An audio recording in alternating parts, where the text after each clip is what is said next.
Hello and welcome, lovely creators. Stephen and Gabrielle, lovely to meet you both. Stephen, do you mind terribly introducing yourself to camera and your role in this production, Shattered Souls? Sure. My name is S.J. Creazzo, Stephen James Creazzo. I am the writer, producer, director, and editor Whew. of writer, producer, director, and editor of Shattered Soul. Yeah, that's me. And yourself, love? My name is Gabrielle Kalomiris, and I'm an actor in this film. I play the role of God. Oh, Creation. so it is a woman. Yeah. I knew it. Yes. All along. Yes, girl. Let's go. Let's go, girl. Smart man. Yes, he is. Smart man indeed. Now, Stephen, I'm going to hand this over to you in a secchi. Tell me about the film, the premise of the film, and maybe the message, what you're hoping to do with it. Well, Shattered Soul is a project that took a long time to get completed. It was started many years ago, and it had a lot of starts and stops. I moved on and did other films in the interim, a film called Skipping Stones and Dark Night of the Soul and You're Not There, and finally we were able to come back to finish Shattered Soul and shoot 3 key scenes that we never could shoot before, in particular to introduce the character of Creation properly into the story. Broadly, it's a story about a young mother who experiences a tragic event and is tempted by the devil, Satan, or evil to do its bidding, and to try and get her child back who's been deceased. So it's mental health, and it's a bit of horror, and it deals with a lot of taking responsibility for your choices and your actions. So we're talking accountability, which is a very rare thing. Yeah. But also these motifs are universal. They've been around for time immemorial.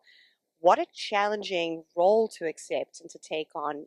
Gabrielle, you seem very young. That's a lot of pressure on your shoulders. You're representing apparently the lady upstairs. Yes. What was it like getting into character? What was your experience like telling this narrative, this story? It was very interesting to approach this character, considering it's not so often been done where a woman plays creation or God.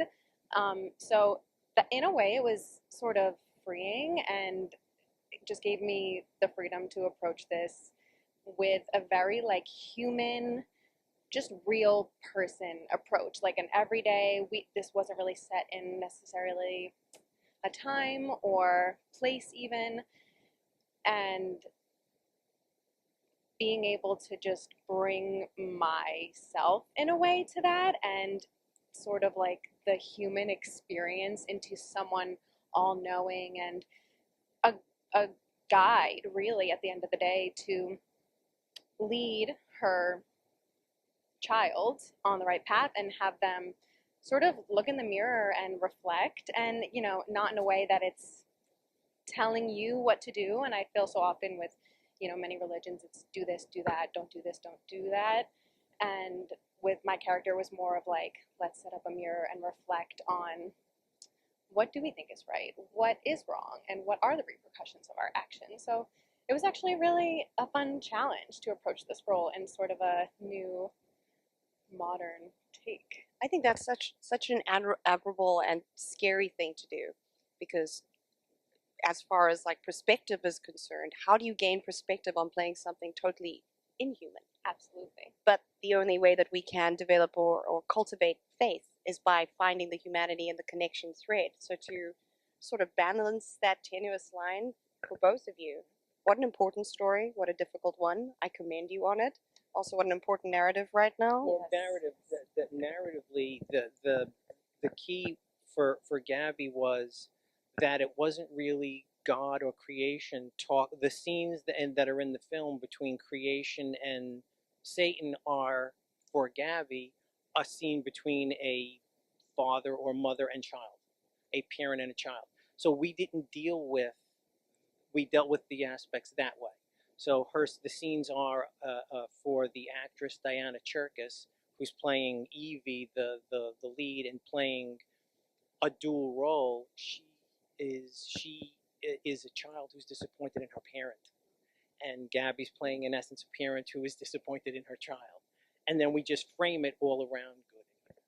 I mean, good and evil, I think this is the most important thing right now in the world that we live in. It's not going to announce itself as a big, different thing.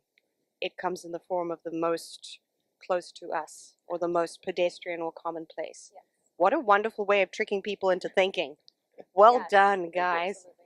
Now, final question. Why First Glance Film Festival? What are you excited about, and how do you hope to see this film progress into the world? Well, I love the FirstGlance Film Festival. I've been following it for many years, so I was very excited to submit and to get into it. So very excited, and I hope people come and see the film and enjoy the film. And yes, it is a horror film, but it's in disguise a much more layered psychological film about mental health. And also when you watch it, is it happening? Is it in someone's mind, or is it really happening? I love that duality as well. So I hope people see it and enjoy it. I love that. It's you're inviting the audience to play detective the entire time. Yeah. Which is another very smart way of getting people to think, but also to invest in a film. Yes. And for yourself, Gab, where would you like to see this film go, or how would you like it to be received? I would love also to just have everyone see it, of course. You want as many eyes on it as possible. But I think especially in, like you said, today's day and age, I feel like this is so potent, and it's a really great way for people to reflect on their own choices and just the state of the world, and maybe in a way that's not so in your face, a way that's a little bit more psychological and really gets you thinking, which is definitely a trademark of Stephen Creazzo movies. They get you to think, and it's not always a direct storyline, maybe a little cliffhanger at the end. So I'm excited, and I really do hope people see this because it's a great script. You did an amazing job, and it's a beautiful film. That other actresses are incredible as well. And to echo what you thank you, and to echo what you said, I am very proud that the character is being portrayed by a young woman in it, instead of generally an older man in tuxedos. Well, you guys you're challenging all of the things. Yes. Congratulations. Thank you. Thank you. We're very lucky to have you guys here. Thank you. And best of luck with all the things.